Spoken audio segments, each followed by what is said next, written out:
a disc today. And I said, what? He said, I saw a disc today. And I said, you went up to Area 51? He said, yeah. And I said, then what are you doing here? I said, they're probably following you. Why don't you find out what's going on and then come back and tell me? He says, no, John, you've taken so much flack over this stuff. I want to tell you that I saw it and it's real. And that's how the whole thing started. Oh, my God. How did he describe the craft to you? He said that he walked in the hangar. They let him in. He's always had two guards, one on each side. They let him through the hangar door, or the hangar door was open. And he said he walked by it and he saw an American flag. And he thought, well, this explains it. This is just stuff that we have. And he said he put his hand on the disc, and he said it felt cool to the touch.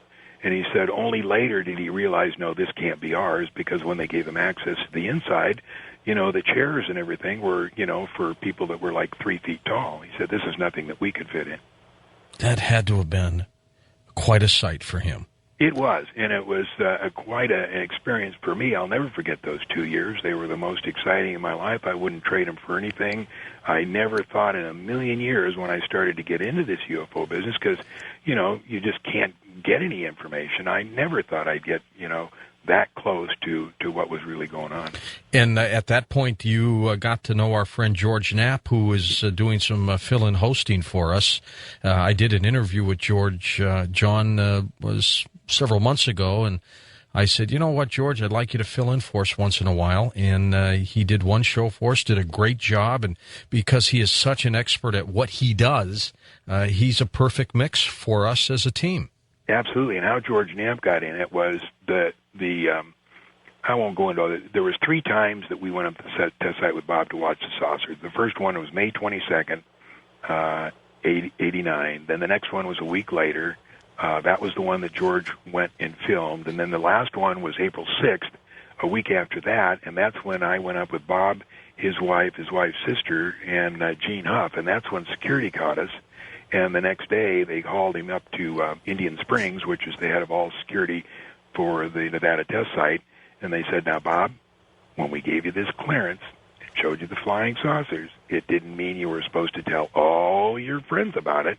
Now, do you want to work here or not? And he was noncommittal at that meeting, but a few days later, he decided not to go back. And the reason he told me is because the last few trips, when he went up on the 737 there, loading at the terminal, and the terminal used to be over there on Sunset, he said, John, I could remember getting on the airplane, and I could remember getting off it, but I couldn't remember anything I did up there, and he said I didn't want to work under those conditions. Yeah, never again. So coincidentally, about that time was on Sunday, I had done a show with George Knapp called On the Record, and George called that evening. He said, John, we have had thousands of phone calls. What can I do for an encore? And I said, well, let me make a call.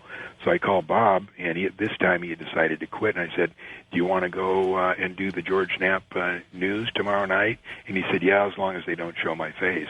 So that famous interview of Bob was done in my driveway against the sun, so they couldn't see his face. And that was a dramatic documentary, that whole program. Yeah, and then the next night, George had Bob Stoldow come up. Bob was the head of Channel 8, and we sat around the table, and Bob, asked us a bunch of questions, and George wanted to do, a long 6-part series, and Stoldow didn't want to go with it without being convinced. And after he talked with Bob and found out the whole story, he told George, go ahead, and that's where the 6-part series came from. You've touched a lot of lives and careers in this field. Lots of them. Apollo 1, of course, January 27th, 1967, horrible tragedy when a flash fire occurred in the command module, killing what we always thought then, John, were those 3 astronauts, Gus Grissom and Ed White and Roger Chaffee. But you say there was a 4th. Was he... the capsule didn't have room for 4. Whereabouts would he have been? Let me quote from the book Apollo, The Race to the Moon by Charles Murray and Catherine Bly Cox. Okay. It's an interview with Joe Shea. Joe was the head of ASPO, which was the Apollo Space Program Office. And Joe is lamenting about the fire and not being there and so on and so on. And page 223 says, for Joe Shea's, the accident serenades achieved a dimension of tragedy. Consider the paradox in Shea's narrow escape when only a technical hitch kept him from being in the spacecraft during the fire. So lucky for him, it first seems, that they couldn't hook up the headset in time. So morbid of him, it first seems, to wish occasionally that he had been in the spacecraft after all. And yet if Shea had been in the spacecraft, he would have been sitting in the bay, beneath the astronaut couches, down by the ECU, and the netting that probably first caught the fire. Now, I've got all kinds of books and drawings on Apollo, and there was not plenty of room, but they used to have a fourth guy down there that would, monitor and, check out things and, be, for various reasons during these practice countdown tests. So there certainly was room there. Do your sources tell you that there was a fourth person there? My source is deceased now. He was, George, a true insider.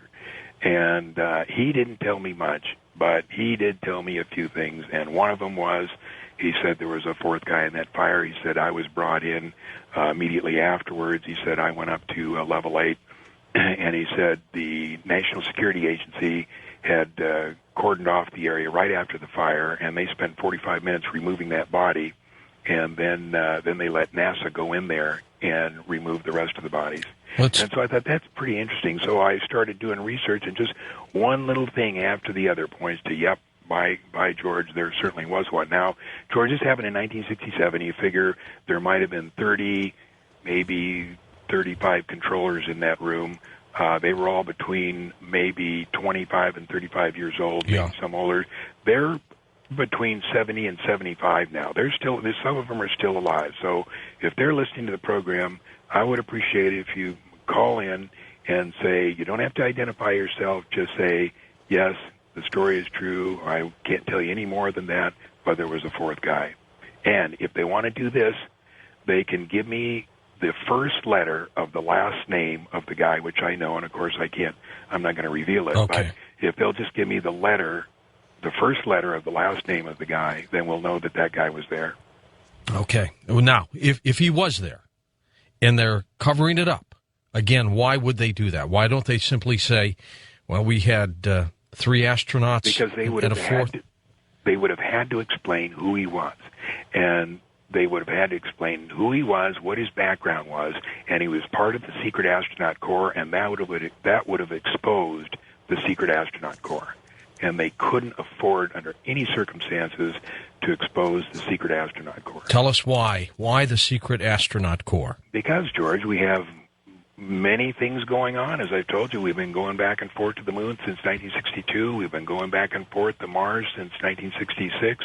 We have programs going on that are unbelievable. All the rest of the stuff is cover-up. The shuttle, all this stuff is just, it's cover-up for what is really going on. And as hard as that is to believe, I'm hoping that someday, you're going to find out this is true. I want to get your thoughts on that, John, when we come back at the top of the hour about what really is going on. He's got some incredible things to say. Also believes that the planets in this solar system inhabited by beings much like us.